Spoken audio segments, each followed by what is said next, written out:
Good evening, everybody. I hope you can all hear me. In this my fourth live stream, I'm just going to talk about the effects of aging on sexuality. So cheery topic, but I thought it would be suitable for autumn this time of year because by analogy in traditional medicine, autumn was sort of middle age, that sort of time of life. My usual disclaimer before I get into it. Any information I impart in this video is to be used with discretion. I'm not going to prescribe or diagnose this evening. So if you have any ongoing medical problems, please go and see your qualified medical herbalist or a doctor, etc. All right, that out of the way. So I just want to start by talking a little bit about melancholy, which is this medieval concept of sort of autumn was the season of melancholy and middle age was the time of life when melancholy was at its highest. So I want to mention this book. This is my very old edition of Culpeper's Medicine, a practice of Western holistic medicine. This is a brilliant little book. And this book by Graham Tobin really talks about traditional Western humoral medicine. I've put a link in the description below this video for this book. So the point about this is that in middle age and also to a lesser extent, the time of year autumn is when we start feeling a little bit more anxious, a little bit more depressed, usually. Of course, in terms of the time of year, it's because it's getting darker, we're getting less light, serotonin levels are dropping in our brain, as we'd say. But in middle age, it's often the time when people are at their most anxious. I saw a graph years ago which showed that anxiety tends to peak in middle age, which would very much fit that. But it's also the time when hormone levels for both men and women start to drop most precipitously. And of course, that's much more dramatically the case for many women. They go through menopause as the sort of ovaries run out of juice, as it were, and the estrogen level drops very dramatically. And for some women, that's a very smooth transition. For others, it's quite bumpy. It can be pretty extreme with, various symptoms like extreme dysphoria, mood swings, all sorts of physical manifestations of it, the usual vaginal dryness, hot flushes or hot flashes, as they say in America. There's loads of different, there's myriad different symptoms in the menopause. Those are some of the most common, but there are lots more. For men, there isn't that same precipitous drop off, but as testosterone levels fall, then often libido can fall off and sex drive can diminish, same thing, but also depression can increase, motivation can decrease. So these things can all be potentially addressed to some extent with plants. So I'm going to just talk a little bit about a plant that might be useful for both sexes, and then I will talk about plants that might be useful for either. And then I will talk about, at the end of this, a little recipe. I'll give you a little recipe that I came up with years ago that might be useful to some of you. So one of the plants that I think is extremely safe that would be useful for both biological sexes would be flaxseed, or Linum usitatissimum. Now, flaxseed traditionally was just used as a demulcent. It was just used as something that would help soften stool, help you poo more easily, and it would help externally with bites and stings and things like that. But a lot of modern research has found it contains these lignans, the woody constituents of flax seeds, are actually phytoestrogens. They're compounds that in the body have a weak estrogenic effect. Now, important thing to say about phytoestrogen, often this word makes people think wrongly. So phytoestrogens are a very heterogeneous group of compounds, meaning there are all sorts of plants that produce phytoestrogens, and there are many different types of phytoestrogens. And for anyone who's interested, I've put a link in the description box in YouTube below this video on different kinds of phytoestrogen and what they do and what plants they're found in.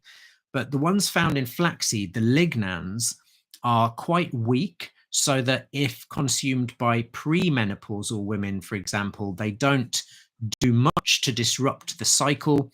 but after the menopause, they're just strong enough to tickle starving estrogen receptors, so to speak, and reduce some menopause symptoms, at least in theory. Now, in terms of the general effects of flaxseed on female health, I've included a paper in the description as well, if you want to get into the science, which shows that it's kind of inconclusive as to how effective flaxseed is for reducing menopausal symptoms. Some trials say yes, some trials say no. For me, the bottom line is that these are very beneficial. These are very beneficial for both men and women. I'll talk about the men in a moment. Um, in terms of reducing risk of certain hormonal related cancers, they appear to possibly reduce the risk of breast cancer in women and prostate cancer in men. Particularly, they're also useful for helping to reduce, particularly postmenopausally in women, helping to reduce the risk of weight gain related blood sugar dysfunction, or type 2 diabetes type thing. Um, there are some other benefits. They may be slightly anti-inflammatory. So for both sexes, they have these protective functions. And going back to the phytoestrogenic lignans, that's not a problem for men. Sometimes men think, I've seen this disinformation everywhere on the internet, that phytoestrogens will make you grow boobs or whatever. Well, only if you consume buckets of them, and probably not even if you consume buckets of flaxseed, which would be a bad idea for reasons I'll come on to in a moment anyway. But so flaxseed, if you're going to use it, just the ground up seed, they need to be ground up so that you can absorb the lignans. Something like 20 grams a day. That's like three tablespoons. Should be quite good for both men and women. You also need to drink a bit of water because they swell up and absorb a lot of fluid, so they help bowel movement in that way. So they're a good background treatment. The thing that I mentioned about not having too much flaxseed is they contain small amounts of cyanide or cyanide containing compounds. So obviously you don't want too much of that. Now, I did see a video by Anne Reardon, how to cook that. Brilliant channel. Love her videos. Very entertaining. She makes cakes. She's also, I think, a dietitian or some sort of food scientist, food techie person. And she included flax seeds in a video about toxic foods from TikTok that you shouldn't eat. And while I am an Anne Reardon stan, I really thought it was ironic that this lady who spends a lot of time talking about misinformation was propagating misinformation in this video. I have linked the video in which she talks about flaxseed below, and I've also linked a much more rational response, because the amount of cyanide in flaxseed is very small. You find cyanide containing compounds in other foods like almonds, of course, apples. There are amounts in uncooked elderberries. Firstly, if you cook these compounds, the cyanide breaks down. But secondly, the amounts are very, very, very tiny. So in flaxseed, the health benefits from consuming it vastly outweigh the tiny amount of flaxseed, which is broken down. As long as you're not ingesting lots of it, your body can easily handle those small amounts. So they say that the threshold amount of flaxseed is 60 grams a day of raw flaxseed. So as long as you are either cooking it or consuming less than 60 grams, I would say 2 or 3 tablespoons, that'll be about 30 grams, which is half that for an adult of raw flaxseed, you're well within a safe limit. So as much as I like Anne Reardon and her lovely channel, I'm going to have to disagree with her on that. Sorry about that terrible Australian accent. I couldn't resist it. So, all right. So that's flaxseed. Getting into specifics. So there are 2 aspects to maybe midlife decline in libido. The one would be hormonal, and the other might be psychogenic, or in other words, mental, emotional kind of thing. So the mental, emotional thing, there is a plant that would be quite useful, I think, for both men and women here, and that is Damiana, or Turnera diffusa, which was traditionally used as a quote unquote aphrodisiac. Now, as wild as that seems, because I often hear that aphrodisiacs are a myth, when they fed Damiana to rats in a trial, it increased the rats' copulatory behavior. In other words, the rats and mice started getting it on more. Now, I've included, I think, a rat or mouse paper in the links below to that effect. It does seem, though, that Damiana's action because it hasn't been clinically trialed in humans. We know it's safe for human consumption. It's been trialed in rats. The rats started mounting more. They also showed antidepressant effects in animals. So in humans, it's sort of a bit of a mood raising, mild relaxant, seems to be slightly laxative, very mildly, and so its action really seems to be mainly on the nervous system, on the mind. So Damiana would be a useful one for men and for women. It's not bad tasting, actually, Damiana. It tastes quite nice, and it's quite a fast mood pickup. It contains a very small amount of caffeine, but caffeine isn't the main constituent in Damiana. It's got these interesting essential oils and other constituents. Hormonal. Okay, so Damiana might be useful for both sexes, for men and women in terms of hormonal, sort of menopausal support. For women, I'd be thinking of there's various phytoestrogenic plants. So there's various common ones like black cohosh that can be really useful for menopausal complaints. In fact, I've put a whole paper, I've linked a whole paper reviewing different plants in menopause in the descriptions box below this video in YouTube if you're interested. But I'm just going to talk about one here, maybe a couple, and those two are vervain and fennel, which is a combination I've used many times. It's not super powerful in reducing menopausal symptoms. They do, that combination does. It seems to reduce hot flushes for a lot of women. It seems to improve mood. Fennel is good for bloating. It's good for appetite control. Traditionally used for those things, and vervain is traditionally used as an antidepressant. Also, but it again has slightly, and both of these have slightly estrogenic properties. Strong, no, but measurable, yes. So particularly I like them in combo. They can both be used separately. Again, I've included links to trials in the description box below if you're interested in scientific trials of these things. Traditionally, they would both be said to be slightly heating and drying in the Western tradition. Fennel was used mainly for bloating and digestive problems, and vervain was used for a whole myriad of health problems, including sort of lung problems. It's slightly antispasmodic for the lungs, so it's sometimes useful in the background in asthma. Very, very useful plants. So those two. But for men and women in midlife onward, there's one herb that really seems to be a little star and a bit overlooked maybe, and that's fenugreek, Trigonellum phenumgraecum. Little seeds, the seeds are used. They smell like maple syrup. Excuse me. So they have that sort of maple syrup odor, but they're quite spicy and bitter to the taste. They're one of those herbs which when you eat, if you have a lot of them, you can smell them on sweat, a bit like garlic, but in this case, the smell is kind of sweet. In fact, it's caused sometimes misdiagnosis in hospitals because there is actually a disease called maple syrup urine disease, where people sweat and urine smells of maple syrup, and it's sometimes been misdiagnosed because people have eaten a lot of fenugreek. So anyway, the point about fenugreek is that for men, it's one of the very few herbs that so far have been shown to definitively increase the levels of testosterone. Not a lot, but a bit, enough for that to be noticeable. And for women, it also seems to be useful for some menopausal symptoms. It's mainly one for men, but it's suitable for both men and women.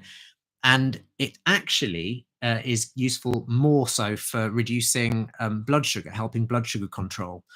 And I've got my little Chinese herbal medicine Materia Medica here, because even though I'm a Western herbalist, I do like to cross-reference the Chinese medical use of herbs with the Western tradition.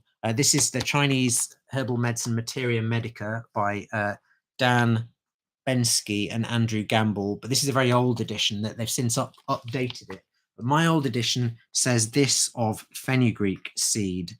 I'm not even going to try and pronounce it in Mandarin because I'll butcher it. They describe it as a kidney yang tonic, which warms the kidneys, disperses dampness and cold, and alleviates pain. For deficient kidney yang patterns accompanied by accumulation of cold or stagnant qi, manifestations include abdominal or flank distension and pain or hernial disorders. So that all sounds a bit, what am I going on about there? What does that mean? Well, kidney in Chinese medicine, the first thing to understand is when they say kidney, they're not talking about what we would understand in Western medicine, quote unquote, as the organ, the kidney.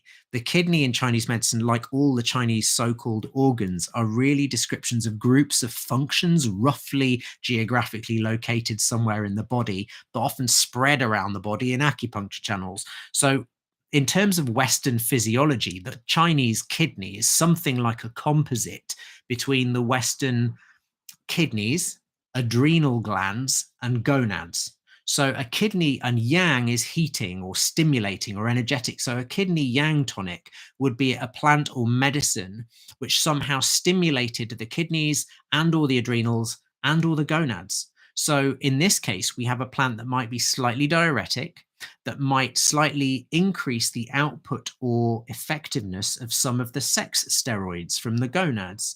And it also has these secondary effects on metabolism, like it seems to improve insulin sensitivity a bit. So I've again included a link to, I think, some papers on fenugreek. I hope I've remembered to do that below this video. But I thought I'd mention fenugreek because it seems to be one that's useful for both sexes.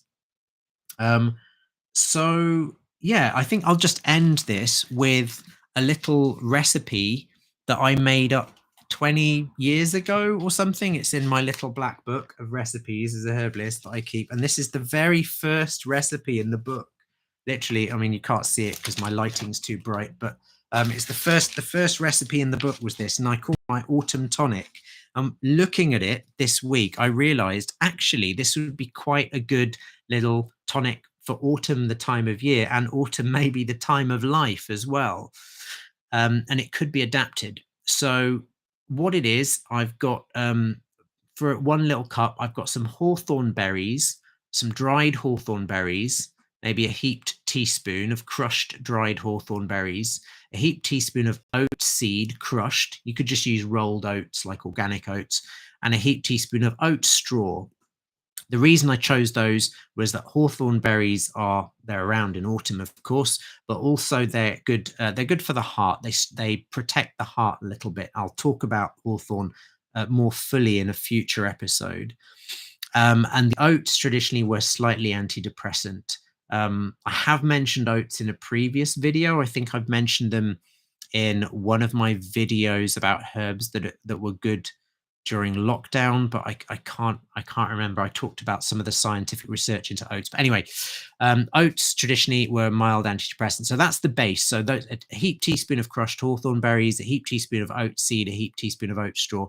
And then you'd put those in a pan with a cup of water and boil them, simmer them for 20 minutes. And then add, and this is really the business end, a level teaspoon of crushed fennel seed, a level teaspoon of vervain, and then if you've got it, a pinch of rosemary. And then just pop a lid on it and let that infuse for another 20 minutes, then strain it out. And that makes you a little cup of a beverage which is a bit milky and a little bit spicy and a bit warming and a little bit bitter. And of course, because it's got the fennel and the vervain in, it'll have some mild phytoestrogenic effects. So the effect of this would be to it might protect the heart a little bit. That somebody's suffering from anxiety related palpitations, it should improve mood a little bit. It should improve digestion a little bit and have mild phytoestrogenic effects. If I wanted to, now obviously if I wanted to make it suitable for men with low testosterone, I could add a little bit of fenugreek as well, or perhaps instead of the fennel. So that's just a little recipe that I made up. It's quite fun. It tastes nice. I haven't had it for years, so I might make it for myself this week. Traditionally, actually, even though I was talking about melancholy here, in terms of remedies that would get rid of melancholy, I think perhaps Damiana would be said to do that. I'm not sure that any of these would, because fennel and vervain would more so get rid of phlegm traditionally. But they would probably help in that little recipe, because you've got oats, which were thought to be moist traditionally. The whole recipe, I think, would probably act against melancholy. But I'll talk more about humours in a further episode. So this one's been a little bit all over the place, but I hope you found it interesting. It was just where my brain was this week. So if you guys would like me to cover any topics in future or discuss any plants, then please do let me know in the comments and I will endeavour to do so. Thanks for watching. If you like this video, please share it, please like it, and please do follow me and join me next week. Thanks a lot. Bye.